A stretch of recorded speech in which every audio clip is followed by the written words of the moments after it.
Hello everyone and welcome to the first video on this channel. Today we're going to be starting on a new zoo that I'll be building a little bit of, but probably not the whole zoo, especially not today. And the reason for that is that I'm going to be going through this zoo and building it up as a series of tutorials.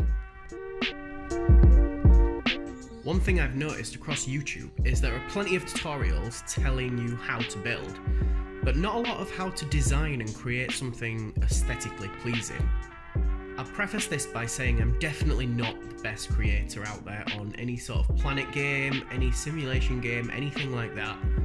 That accolade probably belongs to a Silverette or someone like that.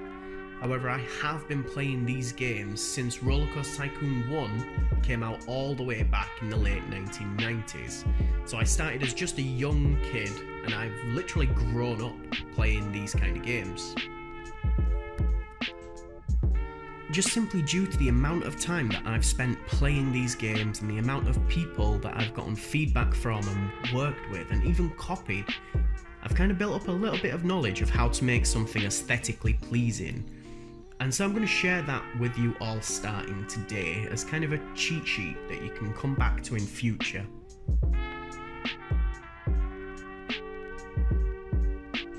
So on to today's build. The first thing you see when entering a zoo, theme park, basically anything, is the entrance.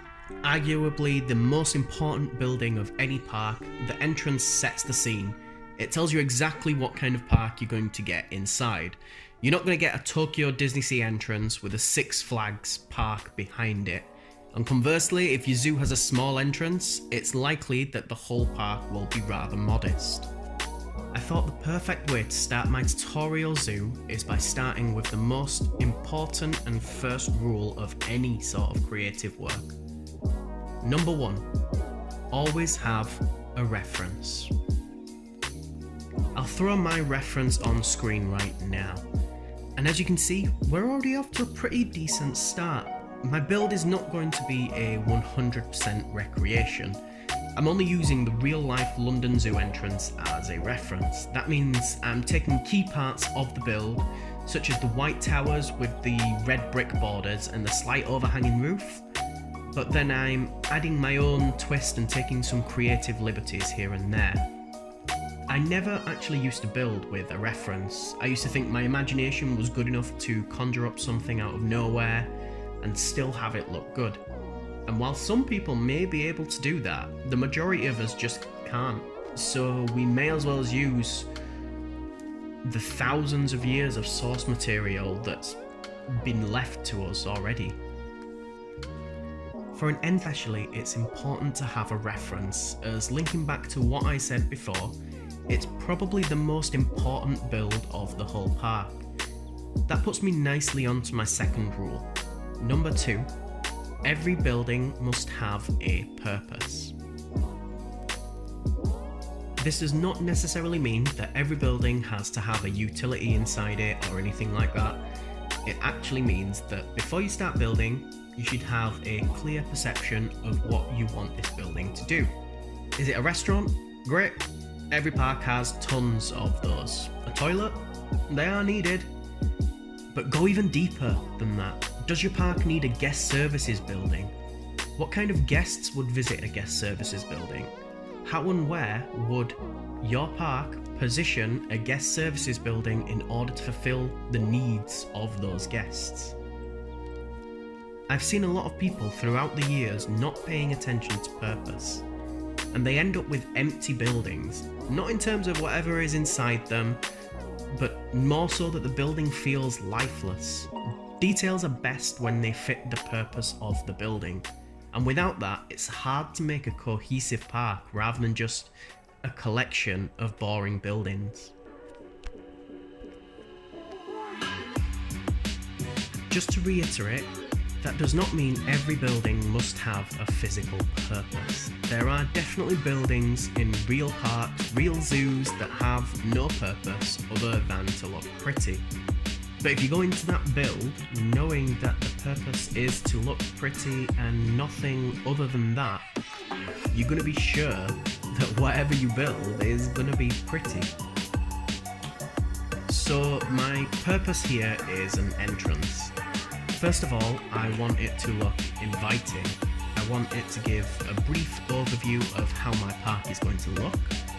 And I also want to make it clear where you are, just for photo opportunities. In terms of utility, I need a gate that I can close at night.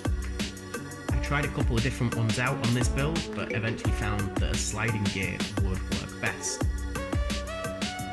These two towers are also probably going to house some offices inside, so that the park can utilise whatever space it can. So a few windows higher up so that the light is let in, but so that there's no clear line of sight to the actual office is going to work best. Finally, I'm going to need some ticket booths. The booths I put in there for now are definitely not the most amazing. However, they are fit for purpose and bring me onto my third rule. Number 3, nothing you build is ever finished. Well, until you've released the park, of course.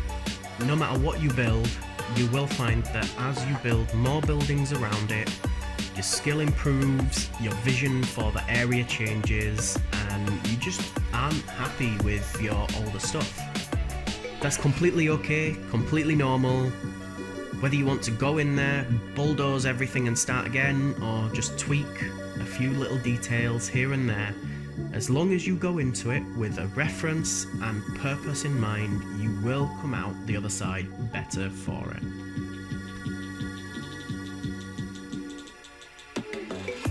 As we progress further into the park, as time goes on, I'm definitely going to come back and redo parts of this entrance, especially the ticket booths. I'm still at the drawing board of how I want this entrance plaza to look overall. I know how I wanted the building to look, but whatever sits in front of the building and behind the building, I'm not quite there yet, and so the pathing and foliage around that area will most likely heavily change too. In the next episode, we are going to plan my zoo, or again, at least a part of it. I don't think I'll ever be able to run a whole zoo on my laptop, but we're going to see how far we can get. I'll explain what you need to think about on a macro level, whether that's placement of habitat, buildings, or even path layouts, before we dive deeper into the micro level in later episodes.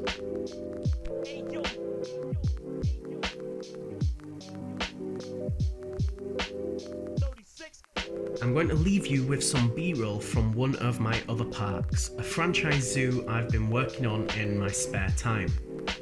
I'm really happy with how the entrance for that franchise has turned out, and it's largely thanks to building at all times. I really hope you guys liked this video and that it's helped you on some level, and I hope to see you all again next time. Peace.